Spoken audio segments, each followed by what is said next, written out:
Muigi urumite kuraya na gukuhi niguo kwamukira taito cia migunda yao kuma kuri minista wa migunda Faridah Karoney kiharo-ini kia Nyali mwena wa Mombasa. Leo mtu akilala utasema nalala kwangu na ni kwako kweli. Manake kutokea leo wewe sio squatter. Wewe ni mwenye shamba. Aha, Karoney yakihinyiriria muigi gutaukwo bata wa kwigwatira taito tondu wabici-ini cia migunda guku mwena wa Mombasa kuri na makiri ma taito itagiritwo ni ene. Wengi wetu hawaendi pale ofisi ya lands kuchukua title yao. Sasa hivi nikiongea tuko na title deeds karibu 3,000 katika registry yetu ya Mombasa. Sijui kama nyinyi watu wa pwani hamuelewi title deed ni nini ama kuna shida gani?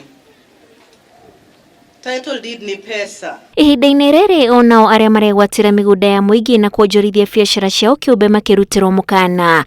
So nyinyi watapeli, wachaneni na wananchi wa pwani.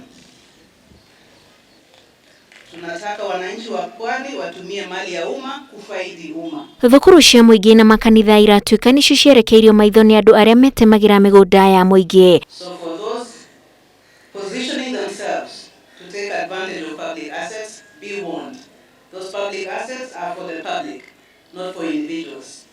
So tusianze kujiset. Tunataka kutumia mali ya umma kufanya biashara, hapana. Wewe kama ni mfanya biashara, nunua shamba, fanya biashara yako.